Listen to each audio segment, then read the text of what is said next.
A unique 4-grain recipe. Smooth up front with a little Kentucky kiss on the back. This is a bourbon for all of life's moments and celebrations. Available across the United States. We give back to those who wore the uniform and serve our communities. The Lost Art Project, Veteran Voices with Andrew Cox. Preserving history, one veteran story at a time. Marine Corps League and Till Valhalla Project Ambassador. Thanks for tuning in to the podcast that's given a voice to our veterans. The Lost Art Project, Veteran Voices with Andrew Cox. Hello, my friends, and welcome back to the Lost Art Project, Veterans Voices.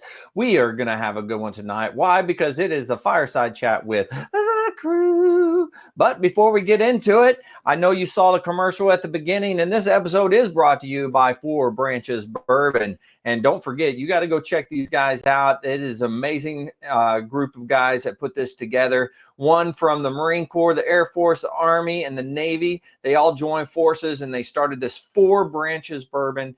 Anyways, go check them out, fourbranches.com. And as always, if you're enjoying these podcasts, make sure you go to the website. That's thelostart.podbean.com. Go check us out, see what we're all about. And also a big shout out to the Till Valhalla Project, man. They're out there doing amazing things. You need to go check them out. Even if you've checked them out before, you got to check them out again. They're always putting up new stuff. They're always doing new things. So go check them out at tillvalhallaproject.com.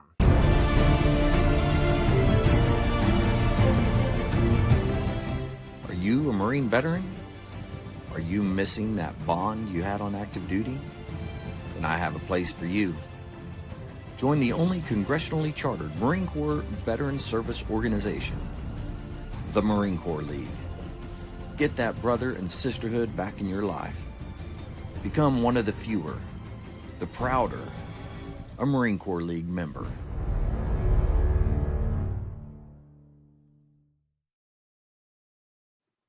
All right, here we are. We are back. Man, I'm excited to have you guys on here. Let's just go ahead and go around the country here and see how everybody's doing. Jim, how are you?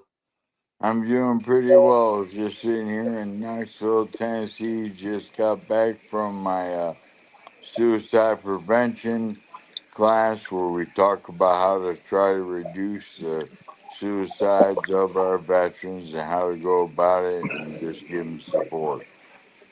Yeah, I love it, and that's a great thing to have, that suicide prevention class. And I'm glad that they're doing that. You know, I pretty much all the VAs put together the VA hospitals put together these groups, don't they? Yeah, well, this one is from the Rocket Top Veterans Foundation. Oh, okay. Chris is a Marine. He's the founder of it, and he's a Marine and also currently in the National Guard as MP. He's also a trainer for the Knox County Police Department.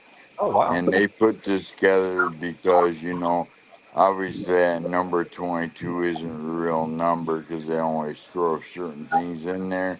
And over here in East Tennessee, we got a lot of veterans and suicide's just too high. And as we all agree, one is too many. So we just go around all East Tennessee and try to get everybody trained. And we set up businesses to have it's called Veteran Safe Place. Once, their employees go through their training, and a veteran can go in there and get help anytime he wants. Yeah, that's a good deal. Yeah, I like that. What was the name of the group again? It's Rocky Top Veterans Foundation.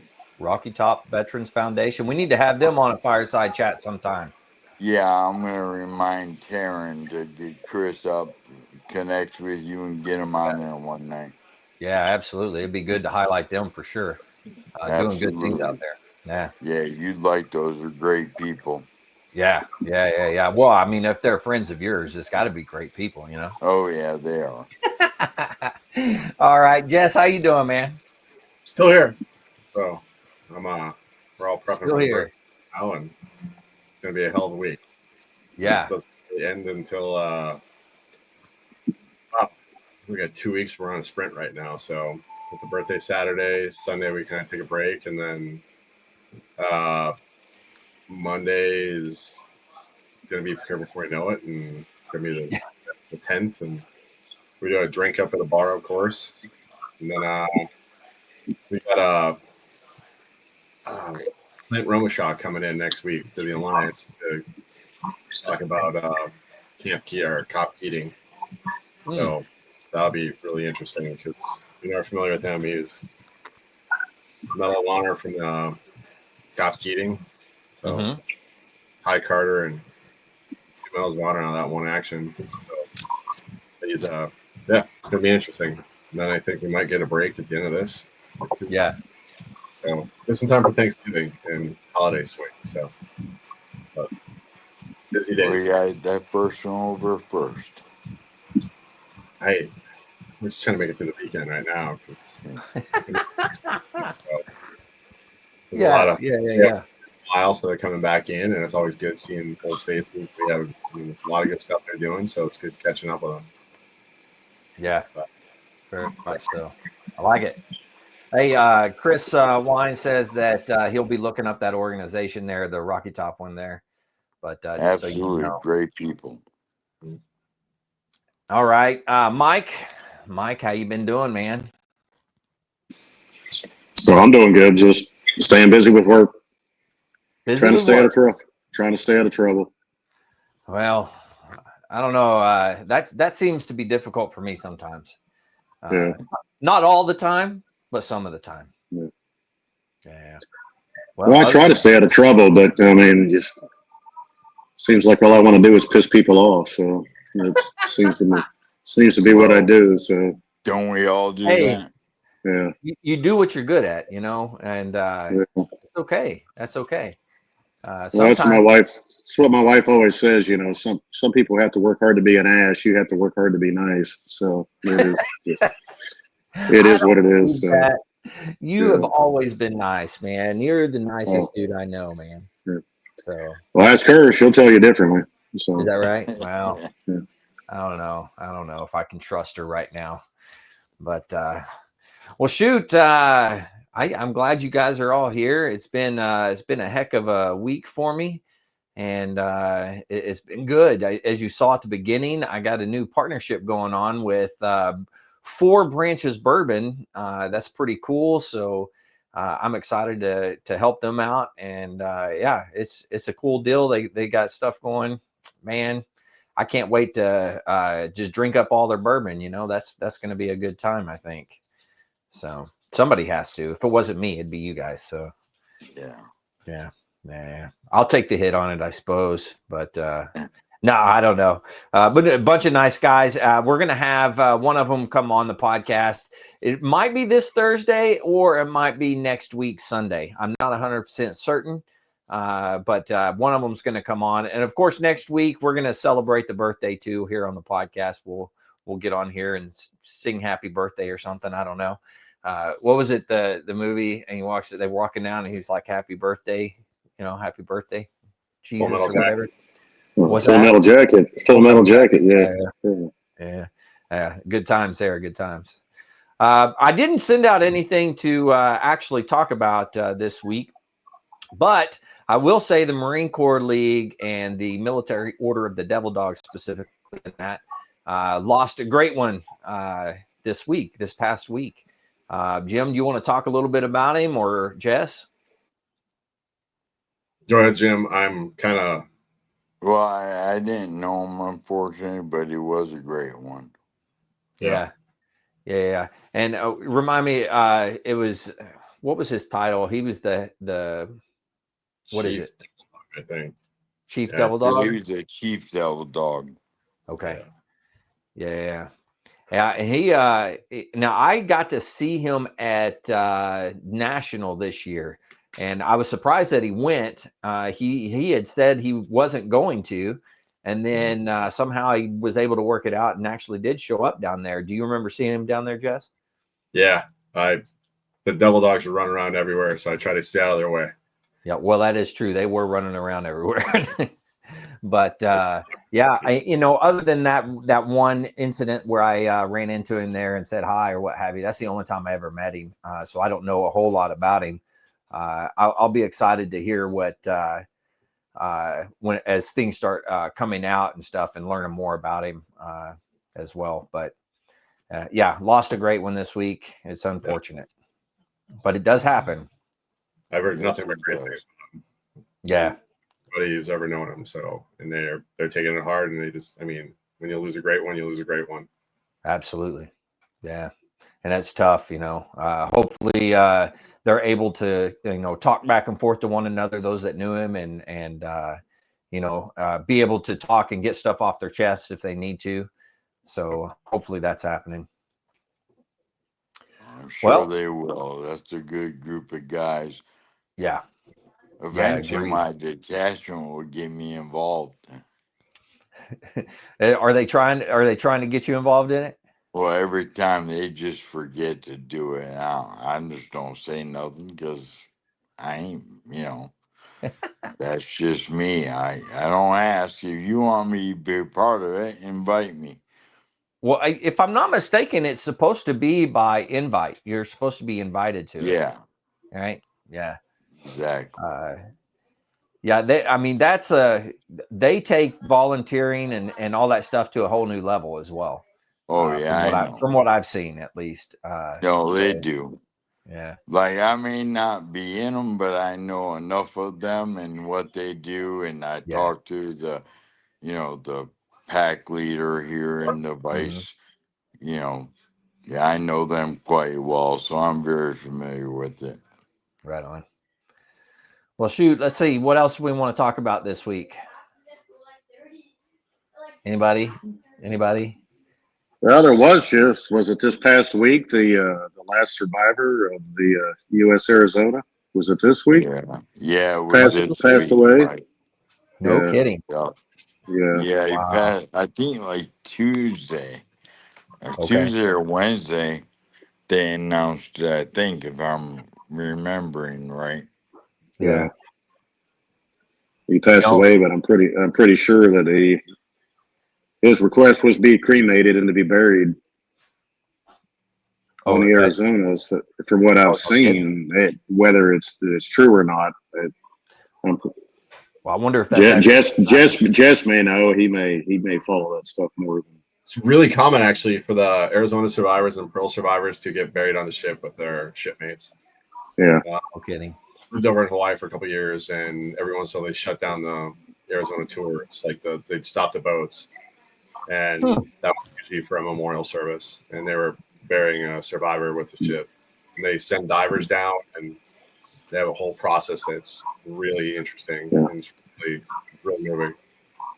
Wow. The Navy. I hope they play it so we can watch it. The Commandant's message dropped this week. Oh, yeah? Yeah, for the 250, it dropped on the 1st, but... Was it an actual video? Yes. Yeah, it's about a 10-minute long video. It's pretty good. I haven't watched it all because I got to play at our ball in the 9th, and I'd like to, experience the same time as everybody else. So yeah, I get to watch it now, and this is the last time I'll see anything about the ball because I'll be in the back handling stuff. So yeah, the man behind the scenes. I understand, Jess. I throw the sneakers on, and I throw Nikes and some khakis, and I don't get dressed up because I'm running all around because that's what happens when you got to make sure things get done. So yeah. Well, you're busier than me. I get to wear the whole kit and caboodle and still run back and forth and do it all. Well, and let me rephrase that. There ain't no running in Jim's life. Yeah. You by running, you mean walk whatever pace you feel like going. Exactly. Yeah. We're coordinating Pipers this year too, so we're gonna see how that goes. So, how big's your ball, Jess? Probably gonna have to tap it this year, about 350. So nice. We're figuring out how to put another 100 people in a building that We might not have. We're gonna figure a way out. That's how we always do it. Yeah, we closed ours off at 173, and then on the 10th we'll be at the other one. I'll be at another ball, but it's you come buy your food and drink, and they're gonna provide the cake and the ceremony, so it'll work. We typically comp a table to an organization outside of ours that is doing great things, like Midwest Honor Flight. They amazing. Wings of Valor. If you're not familiar with that, please check them out. Yeah. They're just down the road from us here, so they're amazing folks. This year we kind of had a couple internals, so we've got Carl Sampson. I know kind of dropped his name once or twice, but he's a member of a detachment. He's Pelelu, Okinawa, and I think Nagasaki or Hiroshima. Wow. So bringing the family up, kind of doing a big blowout for Carl. And then we are. How old is he? 90. He just turned, so it's like 99 or 100 this year. But wow, he's Professor X in my book, because yeah, he got a certificate from the Department of Energy saying he's an atomic energy release survivor. I got this in the mail with a coin, and Carl is just, like I say, he's a trip. But when he said that, I was like, of course he did, Professor X. I was like, I was wondering when my skin itched, and it's like, because radiation's a thing. But yes, it guy's is. amazing. He was our guest speaker a few years back, kind of walked us through. There's a photo of him in Pelelu. wow. We have him on his track. I think he's one of the last in his battalion still alive, but he's a pretty great guy. Still with it. That's great. He's kind of had some medical stuff going on. I know, shocking, but we're really excited for having him. And then we have a really special guest. I'm not trying to make a big deal out of it, but there's a friend of ours whose this might be the last. So we're bringing the family in, and it's a birthday party, and we're kind of trying to make it special. So nice. No, I understand, Jess. I brought in a couple because I got an email. We had closed off our sales, and because we were tapped out, and I got an email from a lady saying, "Can we please come? This may be his last one. This is the 5th battle with cancer, and he's just over it." So I said, "I'll make room for you." yes. So we made room for him. So nice. But yeah, don't say no. That's our hard part right now. No, exactly. But kind of jazzed about the message. It was really great. So I got to see it, and we'll have to download it, have it ready to go. But Yep, put it up it was on screen, and it with a concert system around it. It kind of, there's a lot of guys who would re-enlist like that minute. It's like the guy was like, I want to do this now. Nice. But I'm in the back room counting the 50-50 money and making tickets are good, and keeping it on the rails. That's my entire goal. I am glad I don't have to run the 50-50. Yeah. Our past commandant, I'm just going to say he volunteered his daughter to run the 50-50 and his wife to be our photographer. Now we got a weird history project we're kind of working on the side too. So we have cool. We had a photo dropped off, and it's a unit photo, and we're trying to track it back. And I think we might have had a breakthrough. So it's a unit photo from 1919, Marines coming back from World War One. We figured out the ship when it got there. We might have tracked it back to the 15th Separate Battalion, which were like the last Marines out of France. They were like the Marines who did the pass review from Pershing when he left. They were part of since we didn't sign the Treaty of Versailles, they got left over as an occupation force along a border. But tracking it back, we figured out that Mike, Edson Raiders, one of the company commanders at the time. And then all you Quantico folks, they were pretty much the core when they were established Quantico. So they started the MCI and Marine Corps Institute, or they were like the cadre for that for Quantico, it looks like. So nice. The battalion commander cool. was the guy who actually was he was in China right before Shanghai fell. So he ran part of the evacuation, retired as a 2-star. But I mean, it's just this random thing. And then I took the photo, and one of our guys found like 7 flags in a dumpster, which I guess is a common thing. I was talking to some trash guys like garbage collectors. And the national flag, yes. they found them in the dumpster. Yes. No kidding. 7 flags in a dumpster. And when he unfurled one of them, it was a 48-star flag. And they're like, wait, what? Wow. So we got a 48-star flag, this unit photo. The flag is era specific to when the photo is taken. So I'm like, we've had this flag, didn't know what to do with it. We've got this because it's pretty much, it was in a dumpster, so there's going to be some stains, and it's got some holes in it. And then we have this photo that is a piece of history. I was going to get it framed up and put the flag on top, and then AI is doing such great things with facial recognition. I was like, oh yeah, we went to a history project, and we can kind of run this photo in a frame. Took it to a couple places, see what the framing costs. They're like, we don't know what to do with this, and took it downtown to like the special art shop, and they're like, we can get this figured out real quick, and we got everything kind of lined up. And the initial quote came out to $11,000. I was like, oh my god! So wow, I got a flag that's. Jess, I know a guy down at Marine Corps History Division who showed me one of their I don't know, they take photos of the photo or whatever, but it's this real high speed thing, and they can blow up the image so much that like it looks unreal how awesome and how good the photos actually appear blown up so big. I should put you in contact with him so you can possibly get that done. It'd be great because right now they're overrun though. So yeah, I'm gonna kind of wait till after the birthday and 250. I'm like, just give him a minute because we've had this thing for like 2 years, and I just want to get something moving on it because I found he might be able to also figure out who they all are and stuff like that if they have photos or have anything of that as well.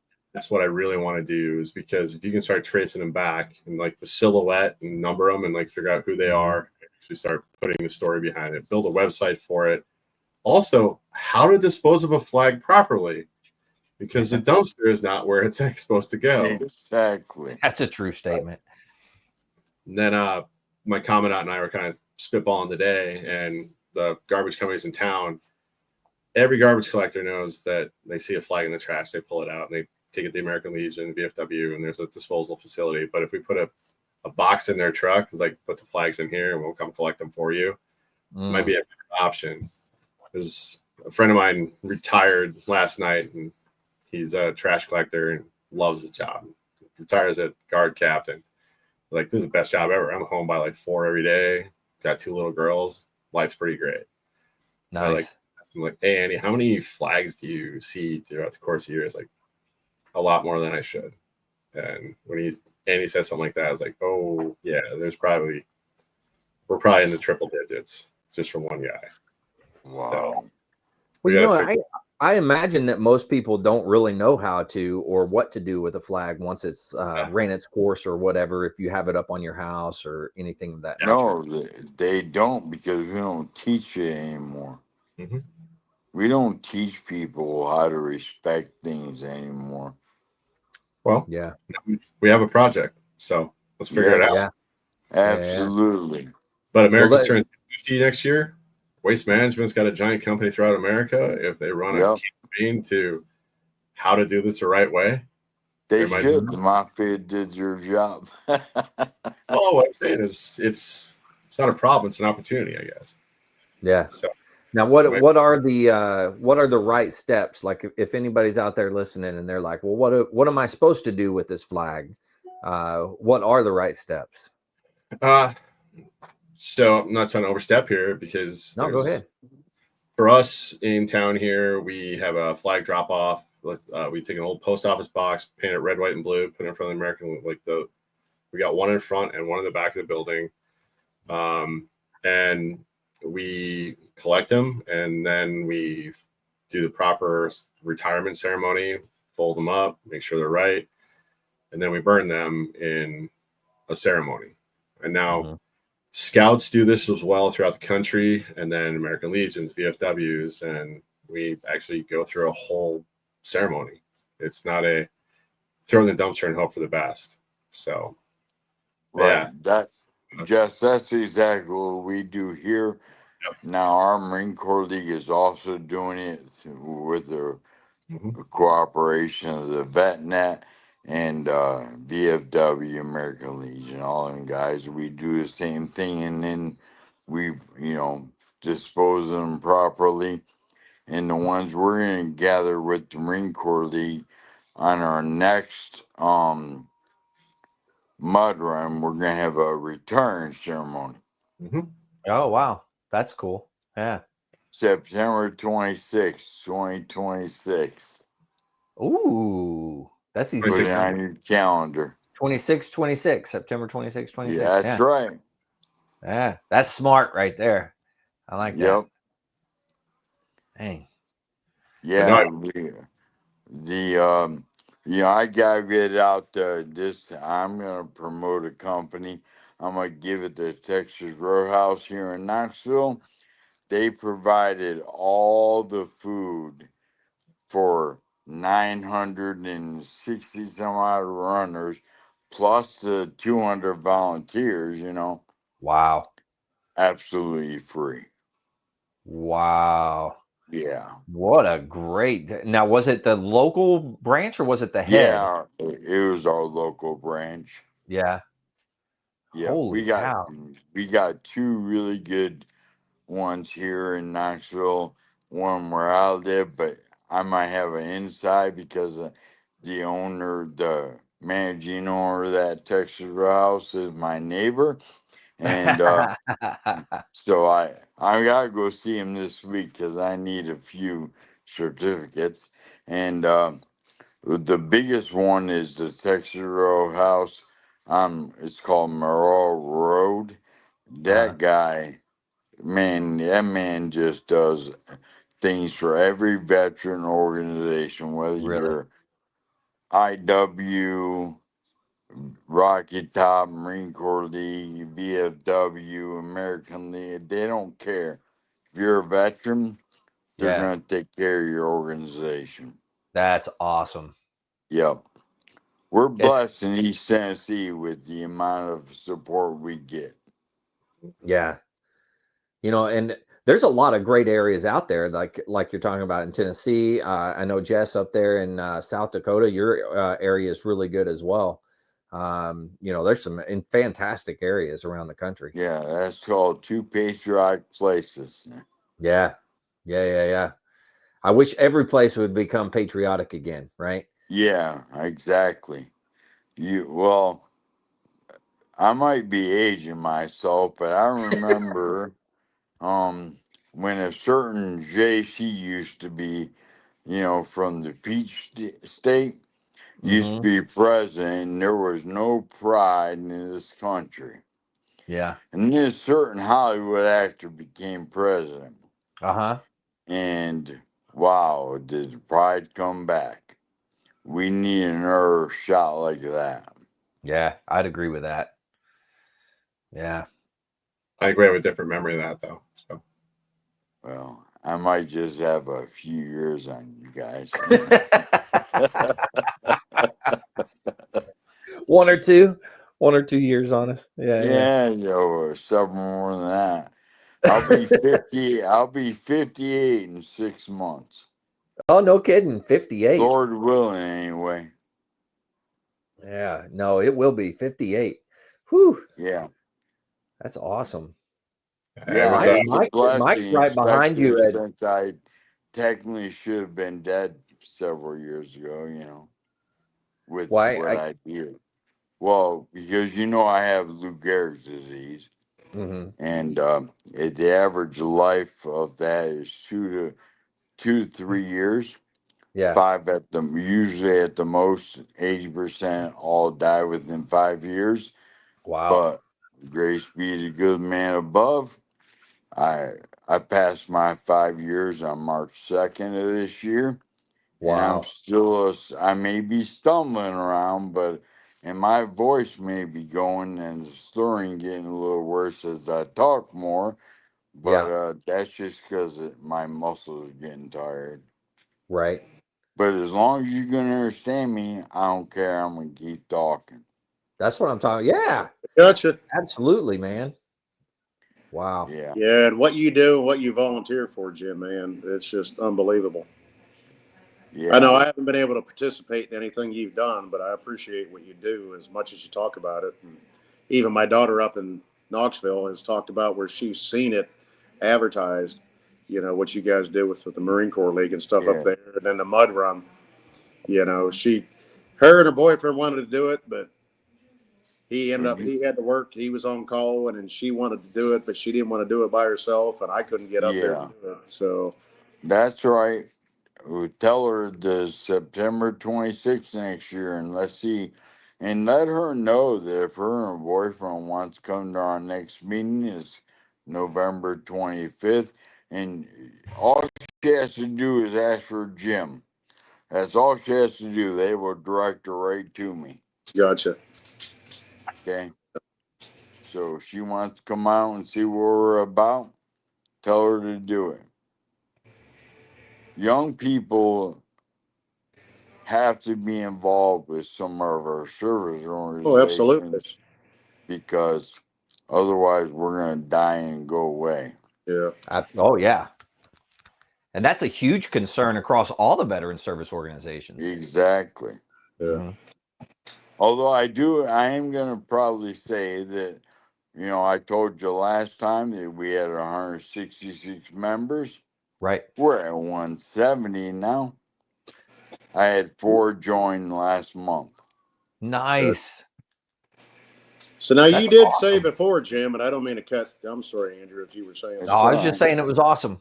Jess may know this answer too, but it's going towards Jim. Is like uh, like like my daughter is she able to join like She the could Marine Corps join League? as an associate Okay. Yeah, she talks about or that. even My son out of auxiliary. Washington State has asked me about it because he saw Yeah. something about a Marine Corps League out there in Bellingham, Washington. And Cool. Ryan, Bone would know about that. He was Air Force, but he knows all that stuff out there. I have a couple Air Force members part of my league. Yeah. Now, So to become the different steps, right? So you have a full-fledged member, then associate, Right. and then there's also, what was the other? Multiple. What is it? Multiple. Multiple? That's like usually that's with the life member. He was up somewhere, maybe like if Jess, are you a life member, Jess? yeah, I got it before the price bump. So Yeah, which why I'm not because that price jump is like, no, that was I ain't paying that. Likely I'll die before that, but Need to stop that crap, Jim. well, that's just reality. But Yeah. Well, it's so not just very. say Jess moved to Knoxville, but wanted to Mhm. keep his membership in North Dakota. He could, and then also join as a transfer to my league, and that would be a multiple. I see. South Dakota, but I get what you want. That's what I You meant. said earlier today, You just Jess, insulted that you Jess. practically lived in North Dakota. You I had a know. North Dakota mailing address, so technically he's not wrong. I'm Yeah. far. I live next to Minnesota and Iowa now, so I got to be Yeah. careful. So Well, there you go. Same thing. So there we go. yeah, we got a weird quad We- border down here. But Yeah, we don't claim those North Dakotans. What do you call them? Did I say that right? the North best, Dakotans? the North Korea of South Dakota. Yeah, we know. Nice. I really want to mess with the family. I Yeah. call them East Dakota, and it's like best Korea. Yeah. Oh, that's good.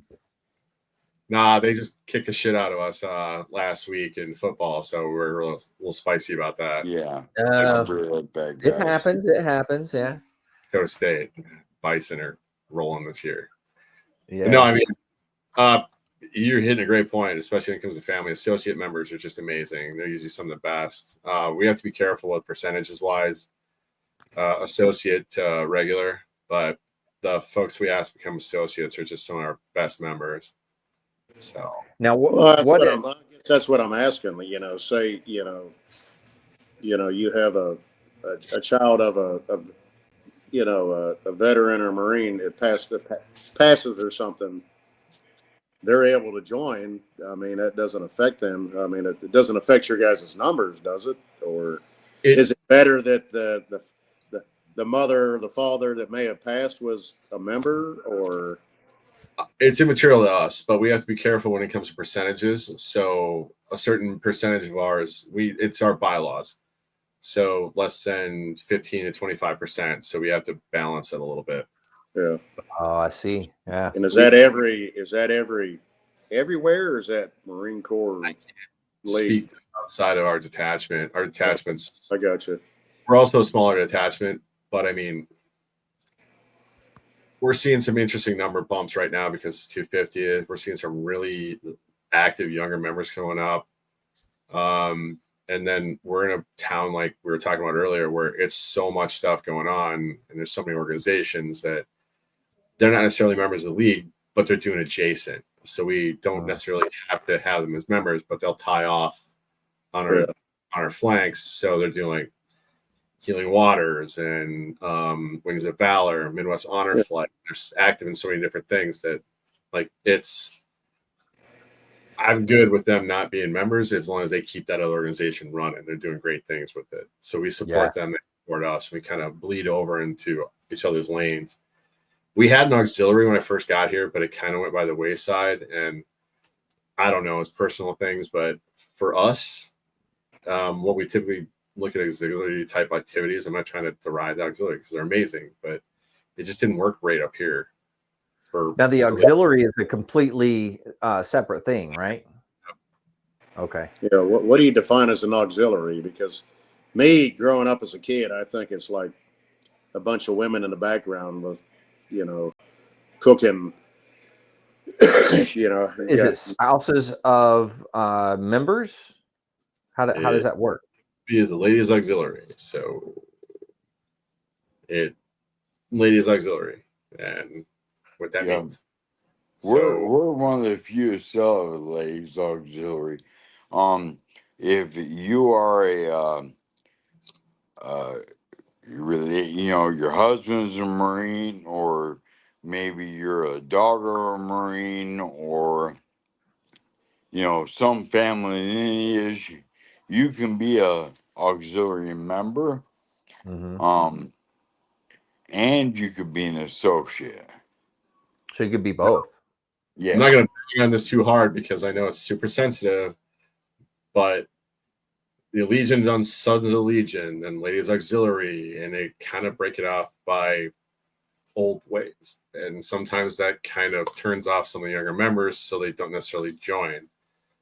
But I try not to speak outside of school here, but the year we saw the couple of years where we saw a decline in the auxiliary is because old men behaving badly turns into a thing, and they started saying things that were not real great, and the auxiliary kind of just went away because you're right. It's the working party for the league, and I'm like, that's not, we work in conjunction with, not you do what we say because you're the auxiliary.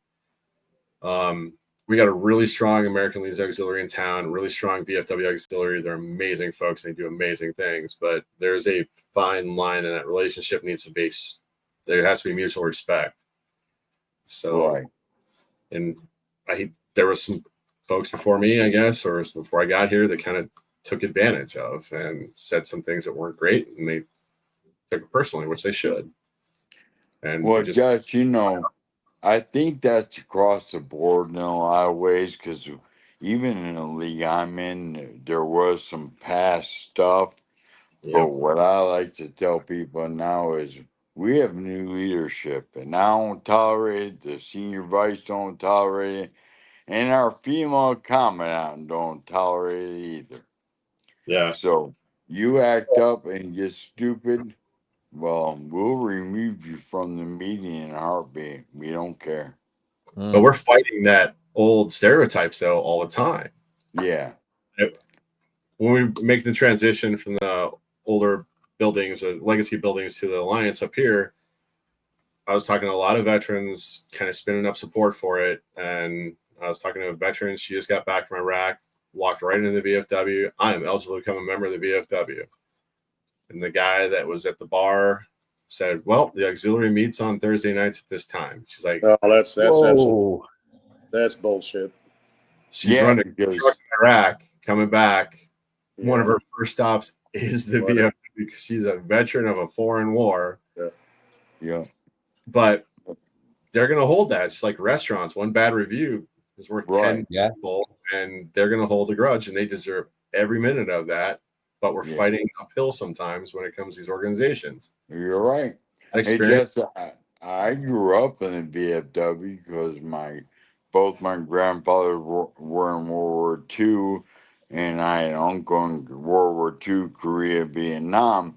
Now, my aunt, who ended up being the national president for the VFW auxiliary back in 2000, I think 3. You know, she was the first person for the auxiliary to ever go back to Vietnam. Really? Yeah. Huh. So I'm very familiar with the VFW, and everybody goes, join. I said, I never went to a foreign war, so I can't. They're like, join the auxiliary. I'm like, no, that ain't happening. Yeah. Well, I'm involved in too many other organizations anyway. You know, I'm sorry, Jim. I didn't mean to cut you off. Go ahead, Mike. No, I was just going to say, I don't even, I wonder if it's really even, like you're saying, Jess, it's that old mentality. I grew up, in a small town in Northwest Pennsylvania. My dad was a member of the Elks. Yeah. You got the Elks and the Moose and, stuff like that. But, my dad was a member. My mother was a member. Yeah. But my mother couldn't go into the Elks Club. Really? Yeah. That's the old way. Yeah. You're right. I mean, my dad, he worked, nights and, every other Friday night he'd go, he'd go down and they called it signing the books. Everybody paid in a little bit. They'd sign the books and, sit at the little bar at the Elks Club and there'd be a raffle and whoever won the book that night. But the wives weren't allowed to go. So they weren't allowed to be there, but they were expected when the Elks had a community thing or anything like that. They had to show. Yeah, they had to show up and, it was a potluck and they had to bring food and cook. And it's like, are you kidding me? But I'm sorry, Jess, you were trying to say something. But there's a weird thing here, and this is something that liquor licenses matter. Public consumption, you can have not members come in. If you have a variable use or something along that line, I can buy booze from a distributor, but it can only be for members. So that's why you had to show a membership card. So have non-members come in or be a liquor license violation, and they could start picking up fines. Wow. So right. Old ways depend upon where you were, and liquor license not cheap. I don't know how other places, but ours are going. Well, you say that now that you say that, I remember that my mother had a Elks Club membership, but it said auxiliary. Yes. And that was so because I'm assuming there's the bar and then there was the meetings. Was that two different things? Yes. Same building, but there was meets and then there was the bar. Yep. Right. But the funny thing is in the basement of the Elks Club, they had what do they call it? Pigeon bowling or something. There's like mini bowling. They had a bowling alley in the damn basement. Yeah. And it wasn't pigeon, but what the hell is I don't want to say midget because it wasn't midget, but it was it was mini pin or something like that. We still have one. town. It's a sporting goods shop. Oh, Do really? you really? Yes. We have Shields up here, and they got a Ferris wheel inside the sporting goods store. It's insane. Nice. Cool. You ever get a chance to go to Shields? Yeah. It's a crazy place. But the Elks Club would open it up during the winter. Yep. For Elks Club members, kids to go down there on Sunday nights and bowl between like 6 and 9. Yep. Mhm. But the spouses couldn't go there. And there was a damn That's bar weird. down there, but obviously the only thing we got was Coke and Coke and pretzels. Yeah. But that was a big push in like the 80s when they started opening up to non-members and run a canteen, run a business, but they had to get a liquor license and it had to be within the city limits. And there's different uses, and that's where you got to before the city council. We just got done offloading a liquor license up here, or a couple of them, having to sit through these meetings and the legal definitions of the liquor license depend upon the municipality. Only a certain percentage can have it based on your census. There's a whole thing here. I can regurgitate a lot of legalese real quick, but I'm like, But is that based on area? Like, does each like state or whatever have a different definition or law against it? City, and it's based on your population. Okay. yeah. Right. Every then- place has a different liquor law. Yep. Yeah. But that's interesting you say that, Jess, because the Elks Club, the Moose Club, and the Eagles Club were all within a block of City Hall where the police station was. Yep. And Friday nights, they all did the same damn shit. Mm-hmm. And the city cops would be sitting there, would be a cop car in front of the Elks Club, one in front of the Moose Club, one in front of the Eagles Club, sitting there, and they'd be sitting there watching people walking in and walking out. And I remember one time my dad, he would go down on a Friday night. I kept saying, "Hey, Dad, can I go? Can I with you? Can I go with you?" He goes, "Fine, come on." So I got in the truck and drove down, and he goes, he didn't cuss, didn't swear, but he turned around and got out of the truck. He goes, "You keep your ass in this seat and you go nowhere till I come back out. Do you understand me?" And I'm like, "Yes, sir." Yeah, and those were the days, like, for all right, of Mike? us, we'd probably like, okay, I'll leave the keys in there and you can listen to the freaking WFRA and listen to the 80s radio or whatever. He takes the keys out, turns it off, and it's 32 degrees outside. And I'm sitting there like,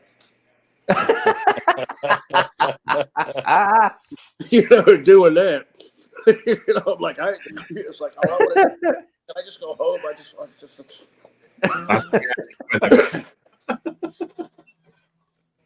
That's great. Oh, man, basically- times have changed a little. Oh, yes, they have.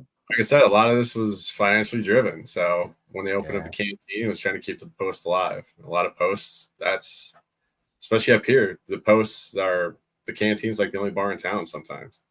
Oh, wow. So it changes depending upon municipality. But like I said, we have to base off census. A liquor license in town usually goes to $500,000-$600,000.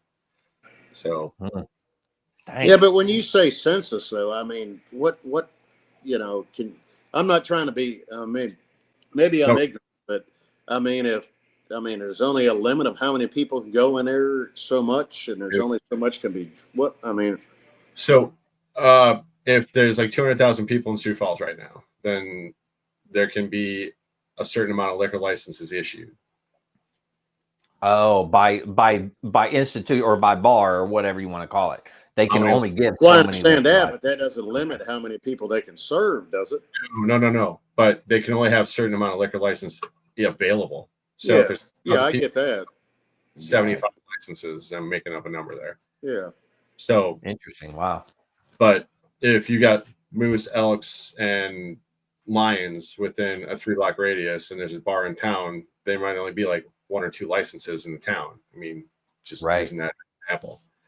But if you have a nonprofit organization that fills under certain things and they're buying for members only, then they can only they can only sell to members only. Okay. Now I went to a VFW in Virginia, and when I was there, they only served beer. That was the only thing they served. But if you were a member, you could bring in a bottle of whiskey or whatever and put it behind the counter. So when you came in, you asked for your bottle, they give you, and then you could serve yourself, type of thing. And that's a different variation. That's a beer license without a liquor attached. Right. Yeah. So when you bring a bottle in, it's like there's a name for it. It's like open bottle or whatever. Mm-hmm. It's self-serve. I mean, certain clubs will do that. Of gentlemen. There's a. Did you do Sorry, that? Jess. I didn't mean to interrupt. No, go nuts. I was just saying, I understand what you're saying because we have it's called the tune-up, the Manly tune-up. It's a hair cutter place, but they very much go for veterans. You walk in there and you get 2 free beers if you're getting any kind of service. No kidding. Wow. They don't serve liquor, but you can bring any liquor bottle with your name on it, and they'll serve you that liquor. Okay. But so Yeah, but do same they have to type charge of you to deal. serve it to you? I'm sorry? Do they charge you to serve it to you? No. No, okay. Nope. It's just part of what they do. And the great thing about them is, like I was talking earlier about the suicide prevention, every single Manly tune-up place here in Knoxville is a veterans safe place. That's cool. Yep. And they're also sponsoring Toys for Tots, which is nice. a little hard right now with the government shutdown because the Marine Reserve can't do a thing with it. But luckily, because we are, as our league is very much involved with, we have our own Toys for Tots truck, and we're still pushing. So, last year we got 8,000 kids served. We're shooting for 10 this year, but might be a little bit hard with no, help by the reserve right now. But if, Senator ever get out their butt and do what's right for the country, that's a whole nother topic anyway. Yeah, if they could help, we could get closer, but we're going to shoot for it anyway. Yeah. Wow, it's a good goal, man. I like that. Yeah. Choice for Tots is a fantastic organization, or fantastic. Yes, it is. It's not an organization necessarily, right? It's a Right. like the reservists run it, right? Yeah, it was started by reservists. I forget what year, but a long time ago. Yeah, I think I've said this before, but when we were in California, my wife worked for an adoption agency, was adoption foster care, and she would go and talk to that local region or whatever, and they would give toys and all kinds of stuff to all the different kids and stuff in the foster care system, and who had been adopted or what have you. Yep.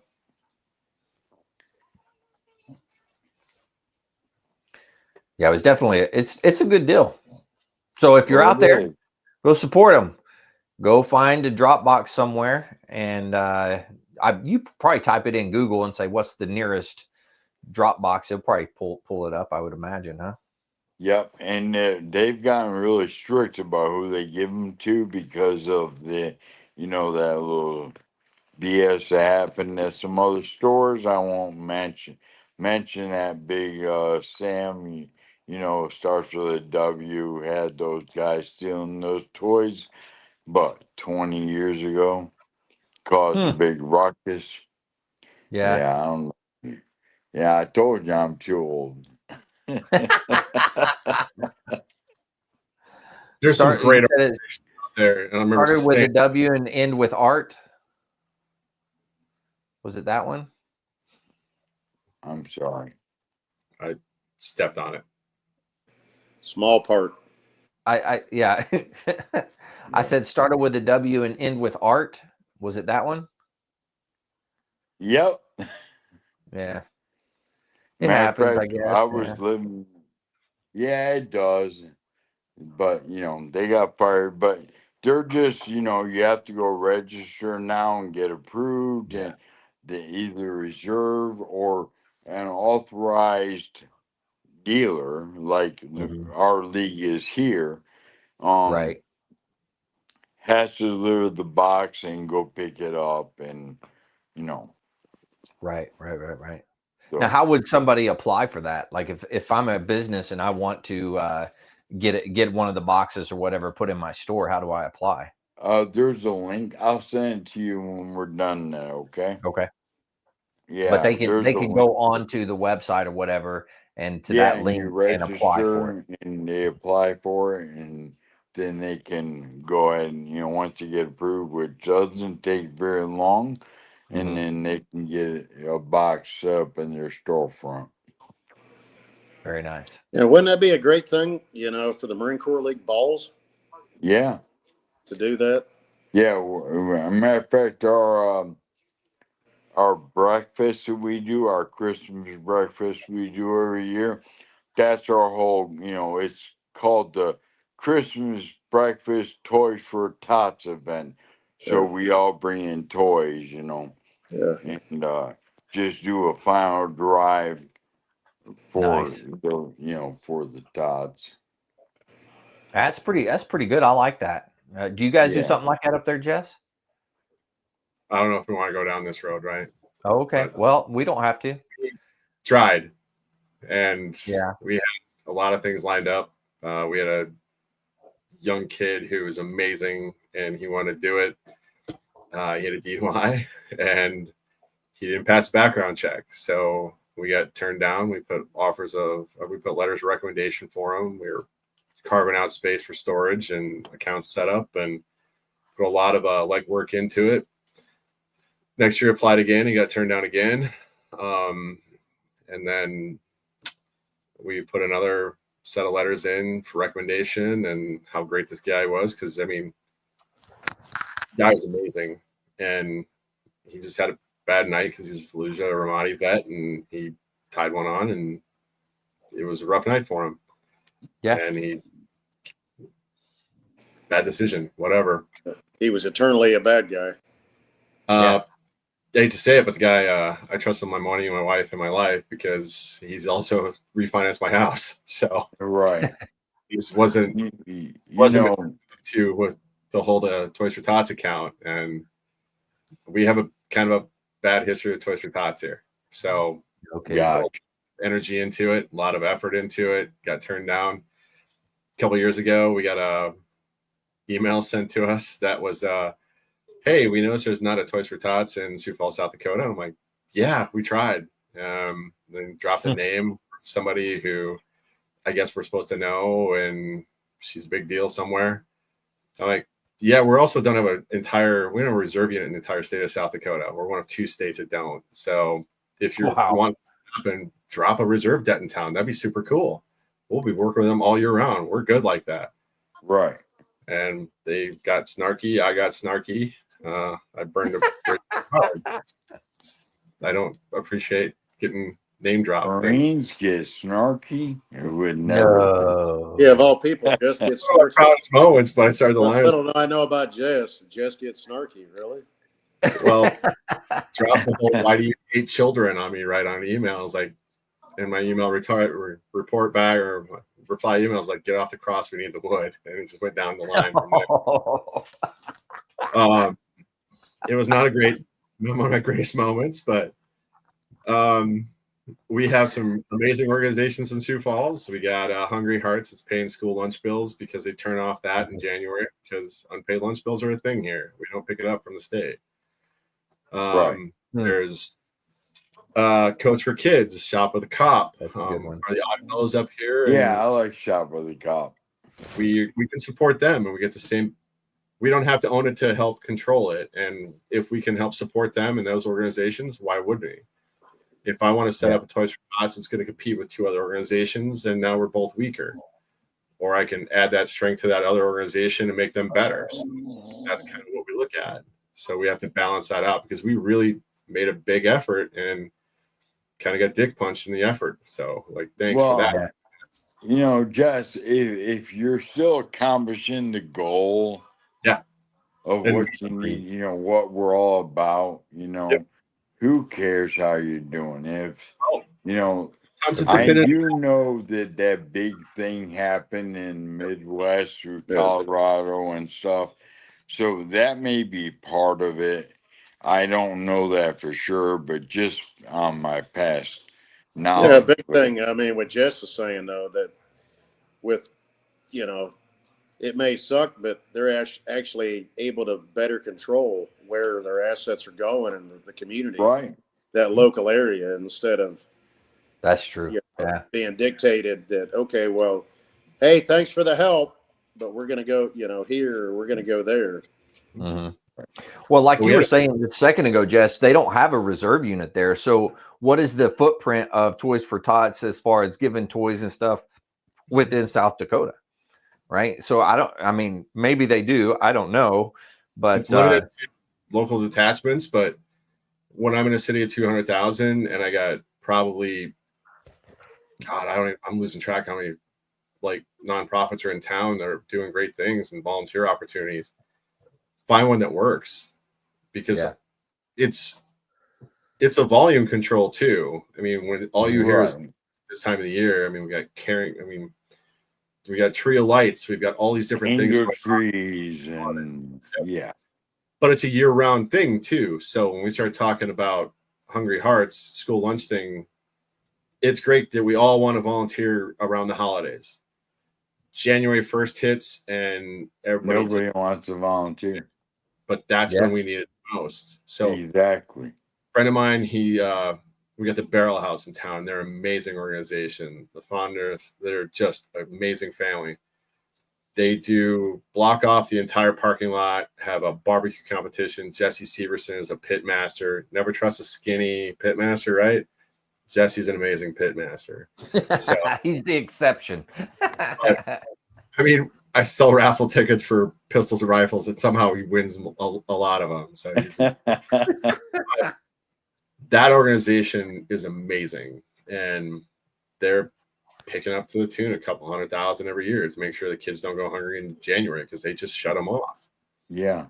Because you got $200,000 in unpaid lunch bills in the school district. Well, you want to see somebody get crushed? Look at an elementary kid when they can turn them off from lunch. And now all of a sudden that stigma's attached to them. Yeah. So, but I mean, they're coming in, picking them up. So That's great. For a kid who grew up on reduced and free lunches, government that cheese. stigma sucks. Yep. Yeah. I mean, you're right. I was one of them. So I know. Yeah, me too, brother. Yep. Government cheese and government rice. You'd be surprised what you can make with that. But I still say the government cheese is the best cheese ever. I don't know. I don't know what they did with it, but man, it's good. I love that story too. But yeah, you went down to the local office and picked up your allotment. That's what we made. I mean, we were food producers, but we still had government assistance for cheese and rice and commodities. Right. Yeah. So it's a kick in the ass too when you're a kid. But it is, but look where you are now, brother. Well, like I said, there's some types of jet fuel you can add to your life, and exactly.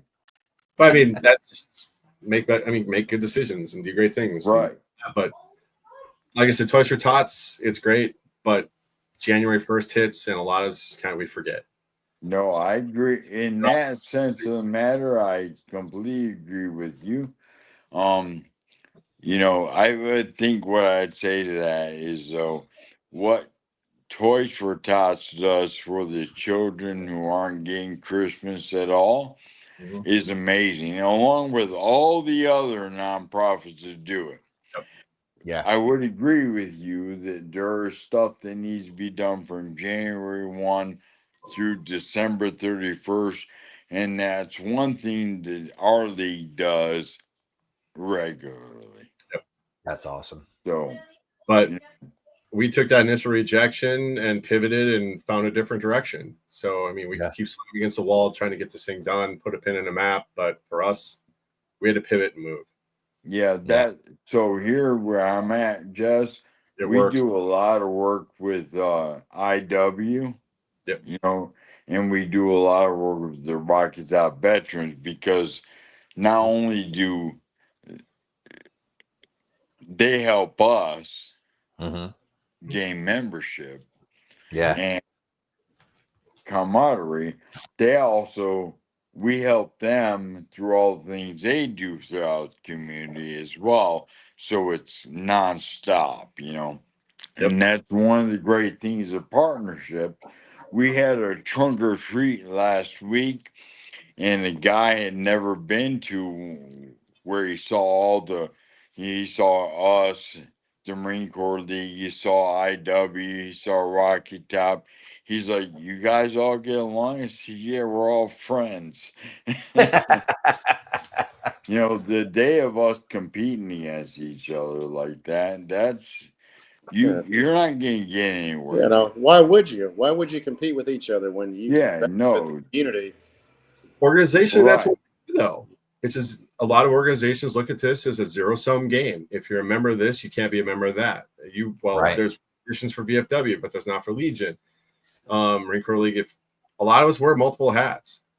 Yeah. But when we start looking at this, and sometime I don't know when this started, but I'm driving down another organization to make myself look better. No, we all rise together or we fail together. Right. Oh We're yeah, all that's competing good. for membership dollars. We're all competing for the spotlight at the national level when it comes to like in front of Congress or wherever. Yep. I just don't understand how, and the numbers aren't there to support it either. If we want to take it the hard look at this, No, you're right. organizations were started in World War One. We had 600,000 in uniform. Then we go to World War II, and we're talking the millions. And then Korea, Vietnam. You look at the military footprint from the last 30, 40 years, it's nowhere near what it was when these organizations in their heyday. And we have to fundamentally shift how we do things too, or they're all going to start failing in the next 15 years because we're going to age out. Exactly. So figure out a way to work together, or you're going to all die alone. And that's funny. That's our mantra every meeting. Me and the senior vice is that's what we say because if we don't continue to work with those guys, Mm-hmm. then we are gonna die because then you're just not given, especially the younger military guys. They still got families and they're going to soccer games and Yep. cheerleading and We they can, can't come to every meeting you have, and that's okay. I tell my young guys all the time that I recruit, I'm like, I need you to show up one night so I can swear you in. And if you can't make another meeting the whole year, I'm okay with that. But on a weekend when you can come help us, give me a couple. I'll be happy. Yeah. we got to get better communication now. So Yeah, but we're all, when one. Yeah. Okay, Well, what's enticing the younger members though? I'm a tout Rocky Top Yeah. Veterans Foundation again. Okay, so not only do they do the suicide prevention thing, and the great thing is that can go across civilians too. But they also every other week they have a thing called Pints for Patriots. Okay, we go all around the Knoxville area, even into other 30, 40 minutes away sometimes.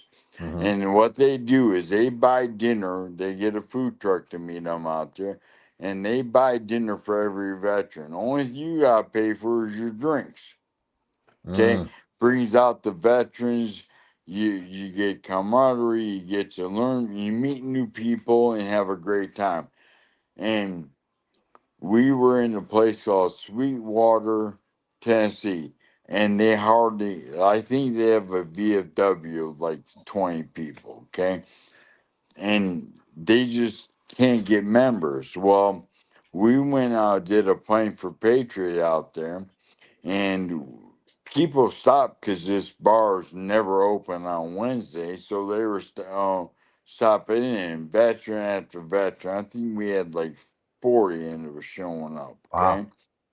And lo and behold, I get a young lady coming to me, and she says, my guy's a army veteran, and he's thinking about suicide. I said, what's his name? And I said, he's right there at the bar. And I pointed over and she goes, yeah. I said, stay here. I walked over to him. I introduced myself. I talked to him. And, one of the hardest questions we ever ask somebody is, are you thinking of killing yourself? Mm-hmm. But it's a question that has to be asked when they're in that mentality. And he Absolutely. looked at me and he just teared up and he said, brother, not no more. And I traded phone numbers with him. We've texted a couple of times. I mean, those types of events are what some of these younger guys need because they need to know people are there for them. Yeah, that's a good Well, point. stuff like that, is that going to draw them in? Yeah, it draws people in honestly, to all the say, time. hey, join us, be a part of us. I mean, be a part Yep. of your family. That's what it all is. Yeah. It doesn't matter whether it's Army, Air Force, Coast No, it Guard, doesn't. Navy, even now Space Force, whatever. And one of the nice things they do is they have a red shirt they made. It's called Sustained Valor. And you have to be a veteran to get it. Okay. And if you're a veteran and you're new to them, they don't care if you join their email list or anything else. The founder, Chris, will present them with that shirt and say, thank you for your service. And remember, we always have sustained valor. That's good. And talks about we'll never understand everything you had to go through, but just know we're here for you.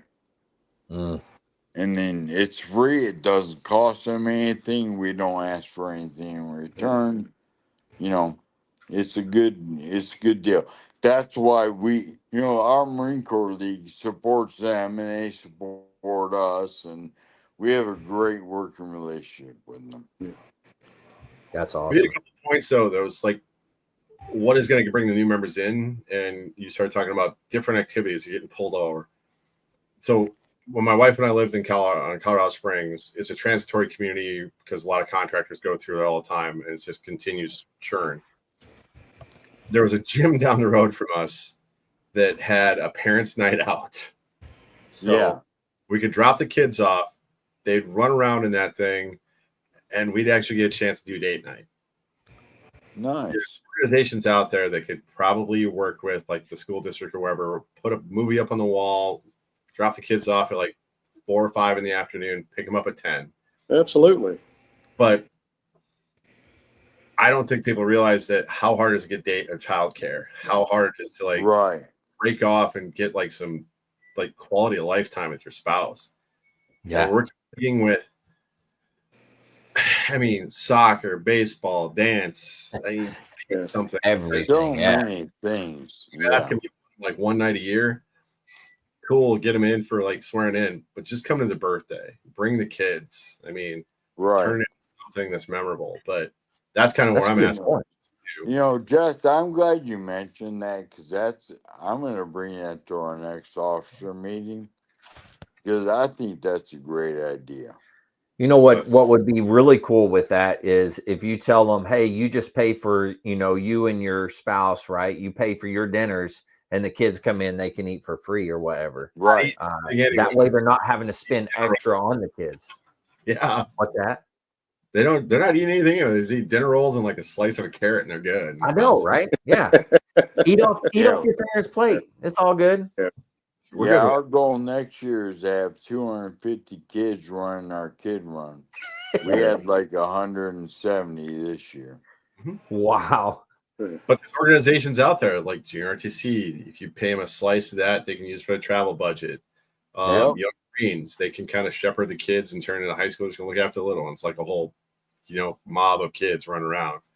But there's options out there, but we just think that we have to do it alone. If we control it, we control it, and we don't know how to work well with others.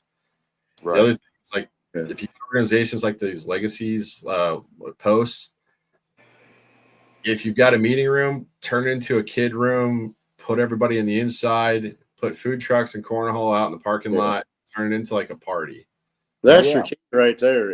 You've got to cater You to know, the younger generation, and you've got to be able to bring in. Yep. Yeah, if you've got space, and then turn into a movie night.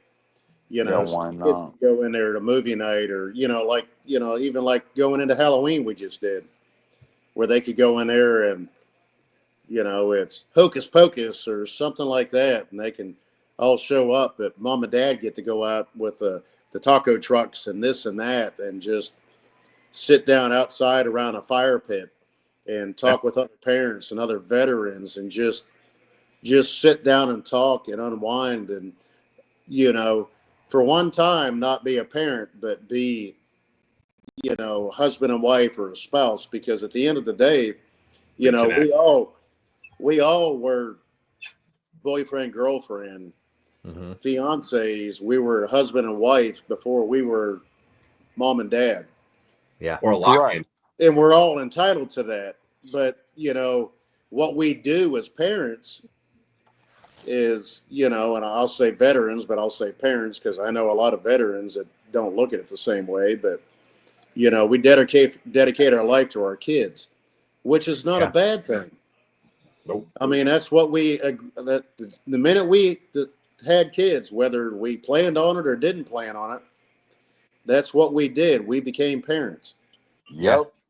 But, we also were husband and wife, and we lost track of what we were as husband and wife, and just to sit, I'm saying this like a fire pit. I'm saying just you and your wife sitting around.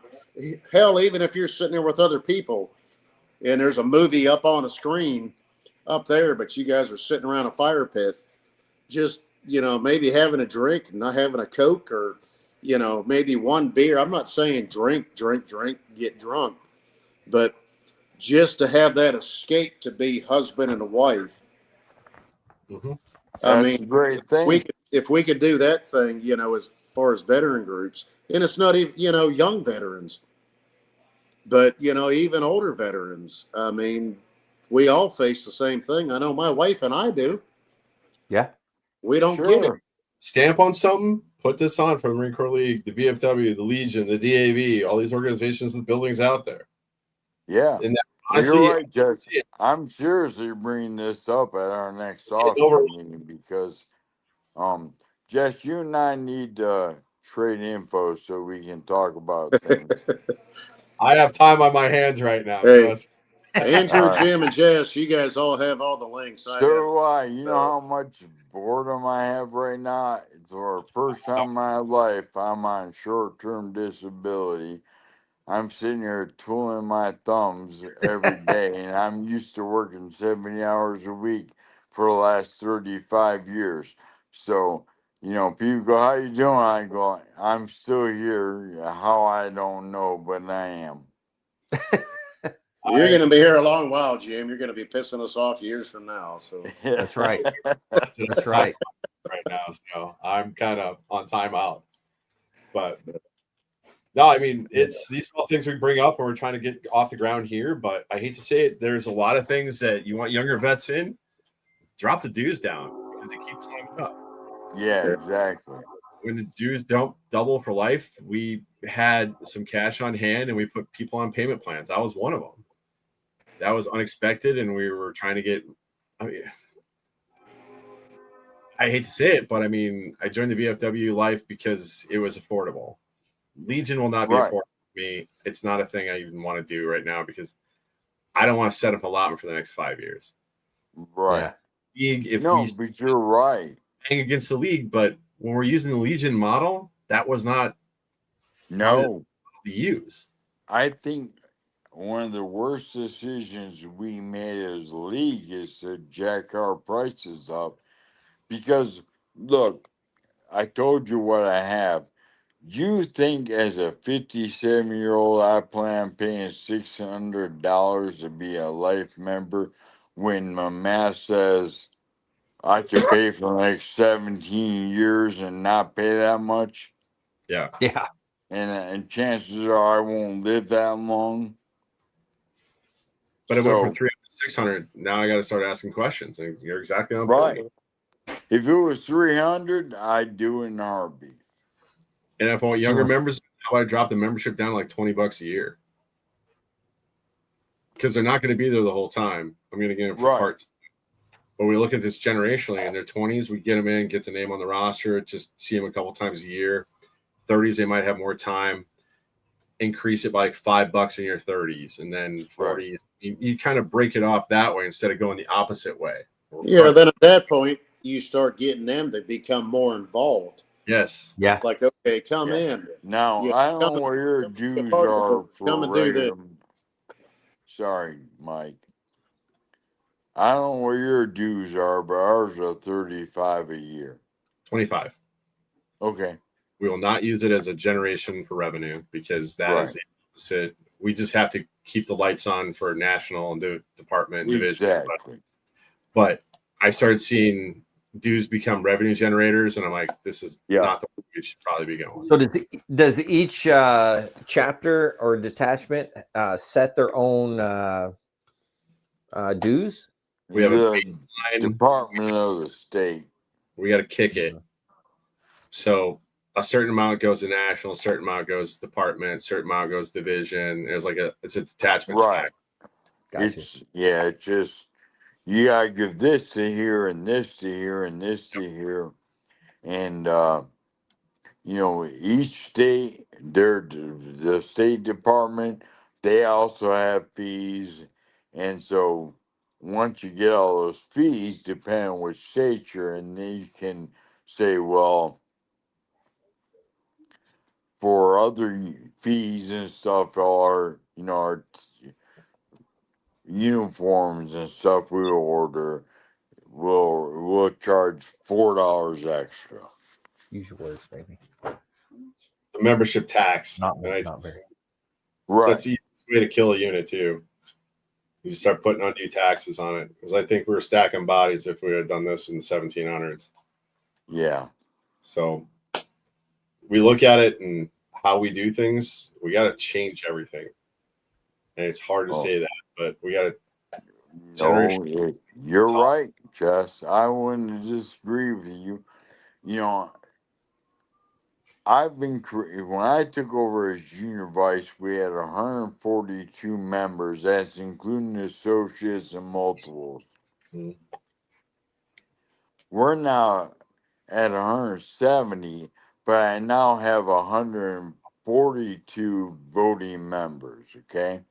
Wow. So, that's a pretty big jump from 100. But the thing I always say is we've got to do things to accommodate for the younger group. They can't always come to a meeting, so we have to figure out a way to get them to swear in. Maybe not at a meeting. Maybe they can show up to a Pints for Patriots event that me and the senior are at. Maybe we catch them there and we swear them in there. We got to start doing things like that so we can get this younger generation involved.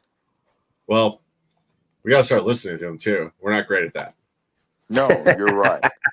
You're right. So you're not wrong there, man. Although I do think that our national leadership recognizes a lot of that. So we just got to keep pushing. And that's why I said you and I need to probably talk. Maybe we'll write a few things that they need to hear. Hey, there's ways to change the policy. You put, I can't remember what it's called, but you put forth a amendment or whatever, and it gets voted on at national. I watched that. Confusing as hell. What's that? I watched that. It was confusing as hell. Was it? You're right. Time because it was a recommendation for a national list, and I was like, I had to come ask my NBC a couple times, like, what are they even saying right now? What am I voting on? Are they speaking English right now? I went to the national parliamentarian. Like he's like clocking it, and I'm like, we don't know what we're even voting on, right? But who are our delegates? They're the guys who have the time. They're not the young guys who it's actually voting on. Exactly. when we That's start a good talking, point. if it wasn't for the project, I would not have gone to national. It was never on my radar. Never want to hold a state office. Never want a division office. It's not in my DNA. National office, I don't care.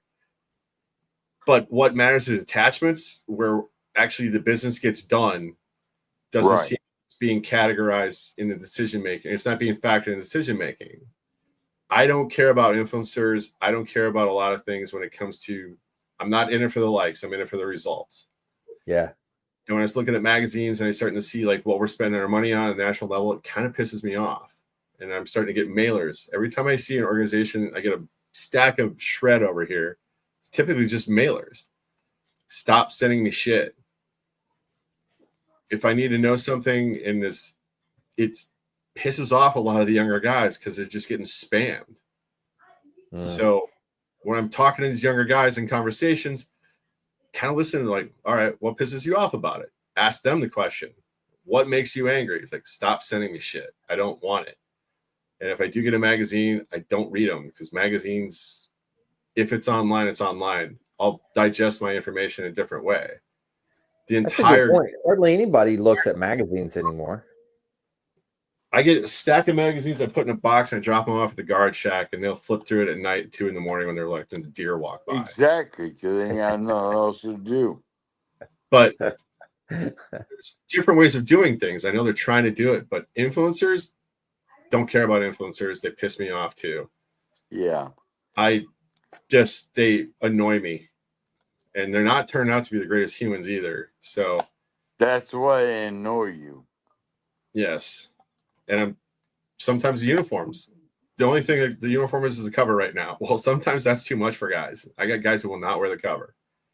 Like they don't want to. They're still fresh out of it. And they're like, I'm just need to be normal for a couple minutes. And it's hey, I got a gal who absolutely wants to join my league. She's very young. Mm-hmm. She just asked me, and we're friends, and we talk to each other, and we stay in communication. She said, when I finish my degree, I'll then join. I'm like, you know what? I won't ask you until I go to your graduation. Yeah. Nice. Yeah. And I left it alone. I don't ask her anymore. When she graduates from the University of Tennessee, well, I'll have an application in hand then. Yeah.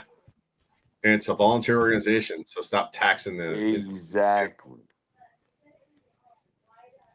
Yeah. When this is a full-time profession or full-time positions, that's not how we work, and we're burning out our leadership too.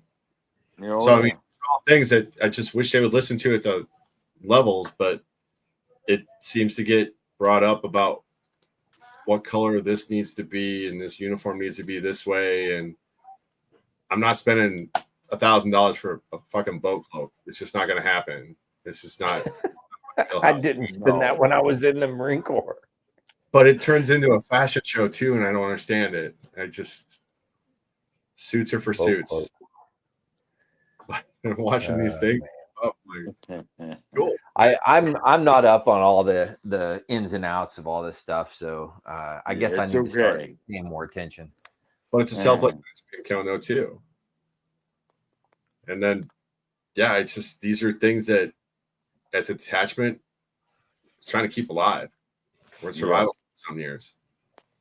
Yeah. And then now I will say I'm glad I'm a very healthy chapter. That's matters more than anything, more than a lot of people realize. Yes, it does. Because we've shuttered a couple in the state, and it's getting kind of sad. Yeah. When we turn them to a team, and then next year we're voting to shut them down. Right. Eating entire swaths of land too. So entire center's part of South Dakota shut down at this point. Wow. So when we did the 50 cakes in 50 states, they want to do it in Pierre. We don't have a detachment there anymore. So we're kind of doing it, and we're going to drive up to Pierre and cut a cake at the Rotunda. But I got 300 folks sitting in Sioux Falls for our birthday. Yeah. But the historical or the Heritage Association wants to do it in the state capitals with politicians. I'm like, we don't invite politicians. We do it in-house. This is our house, our birthday, our members. I'm going to have a ton of photos. I got a guy who's doing it. Not good enough. That's what they sounded like. They want 5 people in the Capitol with the governor. I'm like, cool story. Yeah. But we got to figure out how to do virtual detachments too. And I think there's so many great for us to do, like units. Like segments of Marines would be a great unit to do like a virtual detachment. And then we're going to get those guys straight out of the unit, join the associate, because there's First Mar Div Association, 2-4, LAR's got its own, Third LAR's got their own association now. They're getting together and doing things together, but they're not co-located together. But if there was a way we could turn the league into virtual detachments with units, more people would join because they're running into their same guys and they got that unit association tied off on them. Well, you know why they don't do that? Because they're afraid they go virtual on things. That means everybody going to stop showing up. But that's on the contrary. Because the people who are going to watch virtual are the younger guys. Yes. The older guys, we're still going to go to the meetings because we like people. I would say that the younger guys like people too, but like you guys were talking about, they're busy. They got kids. They got all these other things going on. So if you could do a virtual meeting or do a virtual whatever it may be, then they could get involved in it. You know, and all I ever hear is, well, how would they vote? Well, if you're going to watch a virtual, you can make it very clear. If you're watching online, your voting ability isn't they raise their hand. applicable. Or, you could do that too. Especially with some of these things, you can hit the hands up. Yeah, absolutely. It's virtual right now. They use a Google form and an iPad at the back of the room. They just reset it. It locks them in with their name. Right. Mm-hmm. Bounce it off the sheet, who it is, right. who they vote I mean, there are ways to do it. But we're limiting ourselves to turn around. No, I agree, Jess. I agree. We limit ourselves by a lot of ways, but yes, you know. And we've got to figure it out because we do. I'm going to say in the next 15 years, there's going to be a culling of virtual or veteran service organizations because the numbers aren't going to be there to support it. I agree with you. And who gets the top of the mountain first is going to survive the flood. Yep. And I think sometimes we forget as a league that we have the fewest number of members because we have the fewest service organization out there. Yeah. Well, we're punching above our weight every time I'm anywhere. Yeah. Oh, yeah. 1,400 or 1,200 members about in the Legion in town. There's probably 900 VFW members. We're under 100 for the league, and we're one of the 3 fires for the honor guard. So we're punching above our weight to the tune of 1 and 11. So 1 riot, 1 ranger, one mission, 1 marine, I guess. But we show up, we control. Yeah. But I mean, are we going to solve it tonight? No. But no. You need to start listening. We almost did, though. We were close. There's a lot of conversation going on right now, though. Yeah, and that's where it starts. There needs to be more conversation with more people and more league. You know, more people you can get on here, Andrew. I mean, Hey, get TJ on here one day, Andrew. I'll get him on here. TJ will come on. I know when he's not busy. I'll tell him my issues. I ain't afraid. We're all busy. We're all busy. Let me see what I can work out. I'll get some on here. We'll get TJ. Hey, who was the general you had on there a couple of weeks ago? Who's that? The general that retired. Oh yeah, man. I blank. I'm not trying to embarrass you. No, it's all good. I get so many people on here. Crap. I paused it and walked into the kitchen and came back. I was like, why did I walk into the kitchen? So that's like. General Heritage. Yeah. I mean, you get more people on like here. What's that, Jess? That was an interesting conversation. That's kind of what I've been saying about these kids these days. Are going to surprise us every single time. Yep. And they are amazing. We just got to give them the tools to succeed. Yeah, absolutely. Yeah, but get more people on here that have more impact. That, you know, the more people you add into it, I mean, we've got the solution. It's just a matter of figuring it out. Yeah. Well, we're here. You guys are at, and that's the other thing we got to realize too is local situations demand local solutions. Yeah. Oh, yeah. And a lot of us are looking at, you know, I'm 52. I mean, Jim keeps going on about he's like 85 or whatever Jim keeps saying. Jess, I don't know what you are, but I know Andrew's like 38. You know, I just know older I'll take than it. everybody. I'll take it. Andrew was just like a young kid when I met him, you know, but I was like 12 or something. Right? 12, 13. Oh, but I mean, is the more people you can get, I mean, just in a conversation like this. Yeah. Andrew, and this is what you do, man.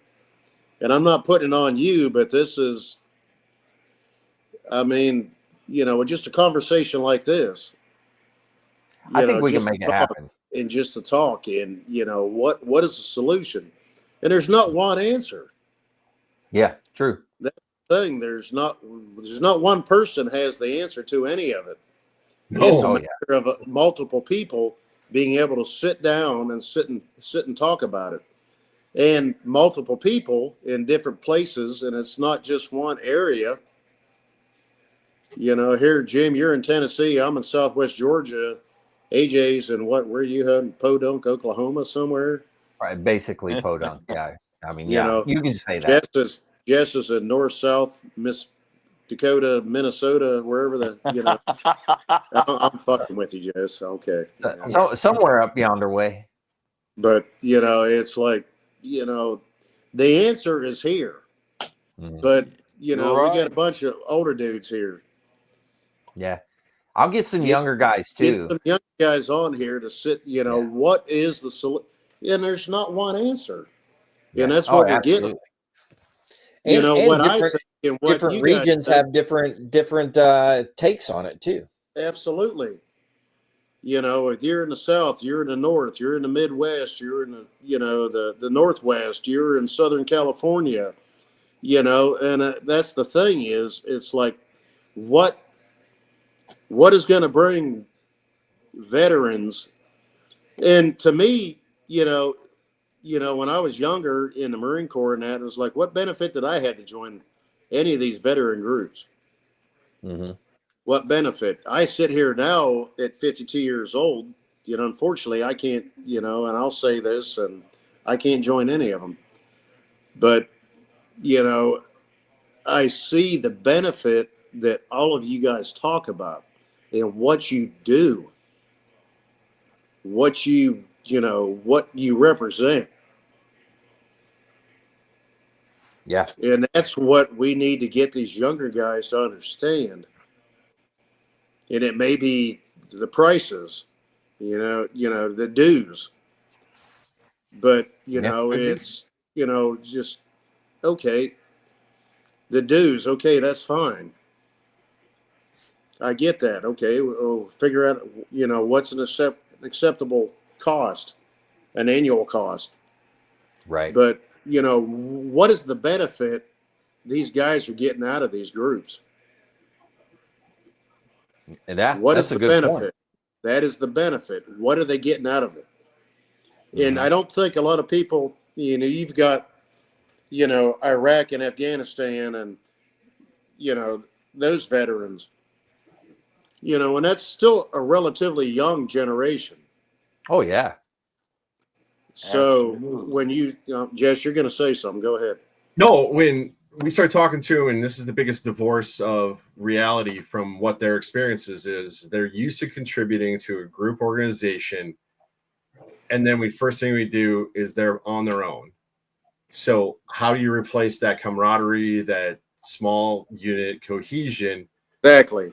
And then they got to be contributing members, because the narrative in America right now is veterans are victims. Yes. Everything is done to us, broken toys. We have to fix them. So when I start talking to these younger guys, I do not say we can help you. How can you help us? Right. They think they're contributing and they're giving back and they're starting to make an impact. Absolutely. They've got to have a voice in it. 180 degrees and stop making the victims instead of the victors. Yes. And give them a place to maneuver. When we start looking at how many organizations are across America right now, how many nonprofits are out there, I can trace this back to a local post or a local detachment failing on some level because they showed up to a meeting, they pitched it to the organization. The organization is, it doesn't make sense to us, and they cut it off at the knees. So they said, fuck you, I'm going out, creating my own nonprofit for $50, establish an LLC or whatever, and they get something that matters to them, and it makes them feel impactful. Yes. That is not them going out and doing this on their own. They probably took it to an organization, a legacy organization, congressionally chartered organization, pitched it. They said, we can't. We don't understand it. Go pound sand. Go figure it out. And that's the thing is we've got to stop it. You know, all the organizations have got to say, man, when they present it, it's like, we need your help. How can you help us? And I don't even know that's the right way to go about it. But, you know, it's like. It's not a bad way to go about it.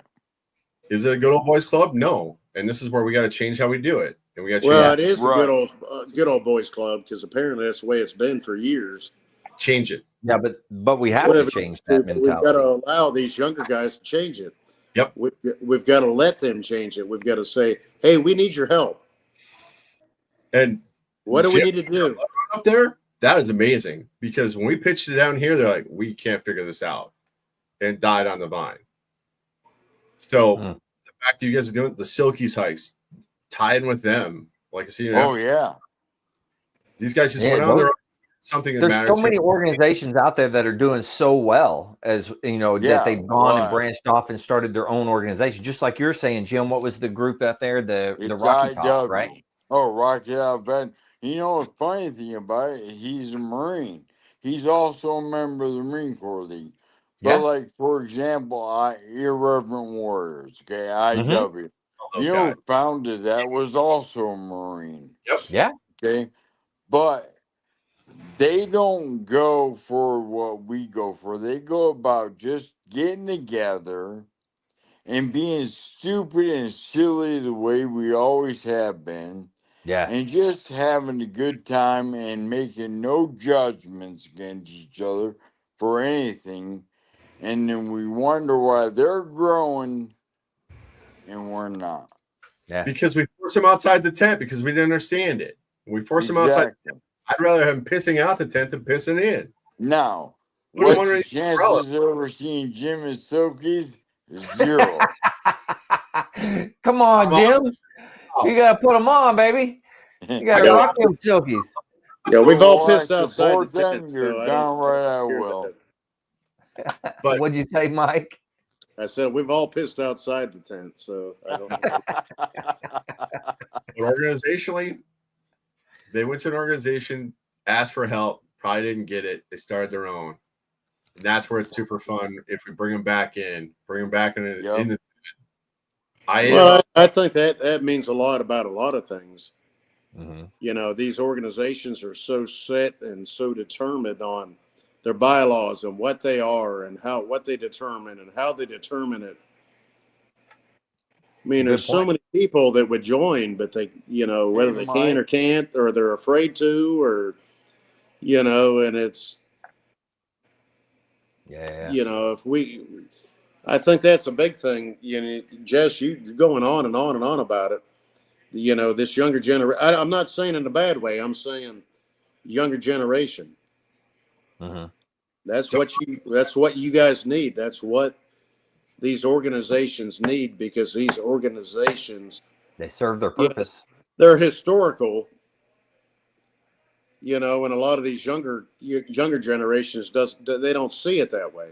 Yeah. They don't see what purpose they have. They don't see what purpose. What am I going to get out of it?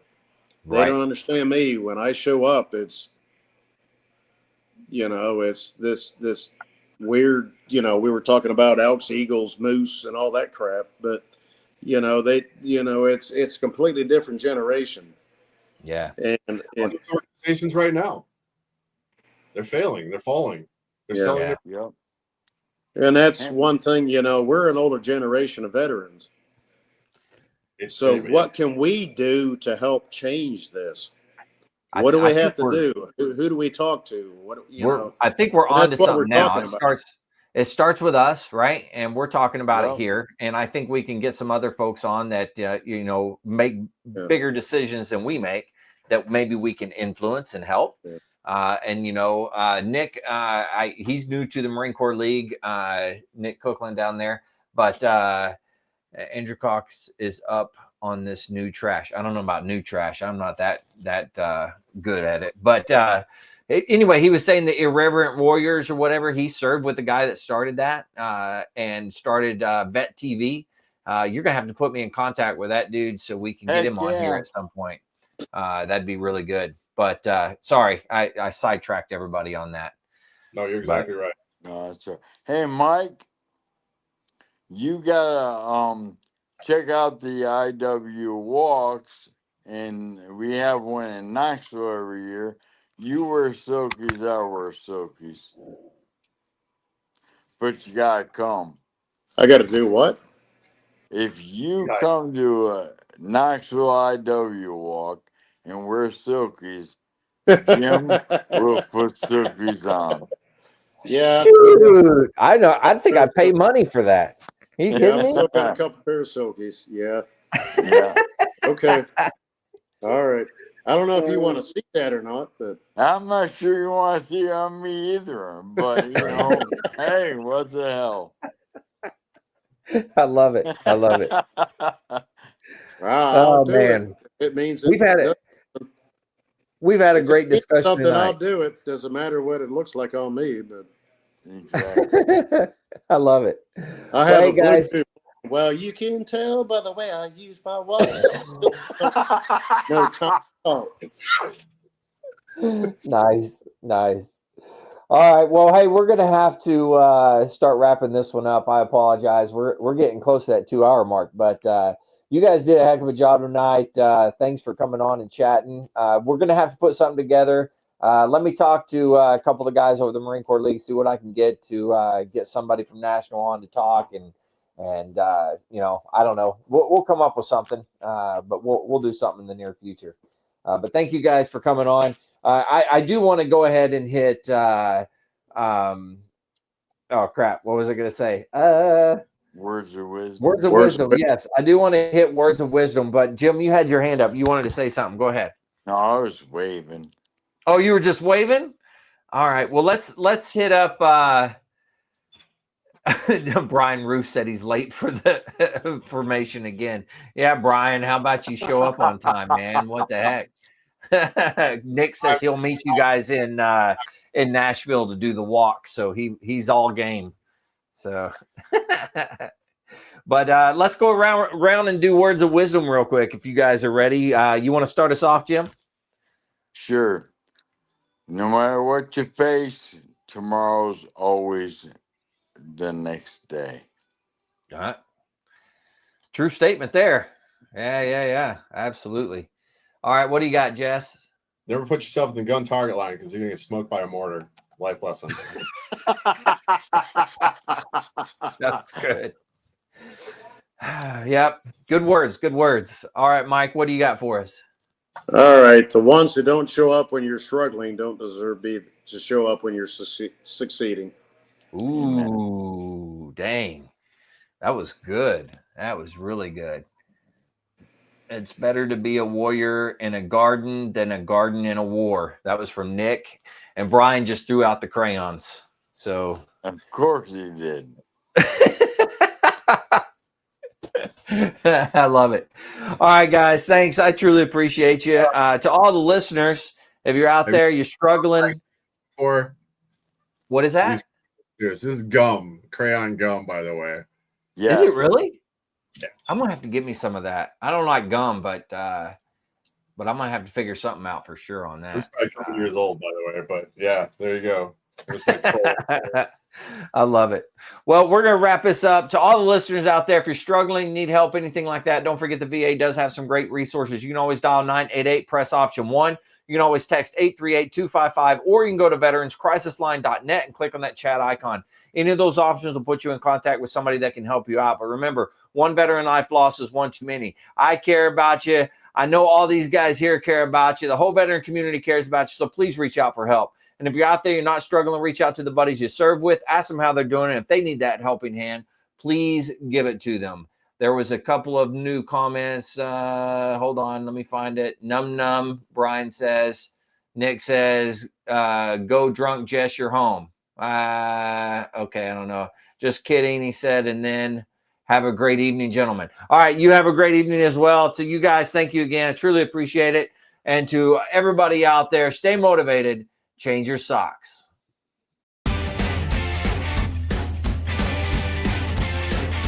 No more 22. Honor the journey and finish the fight.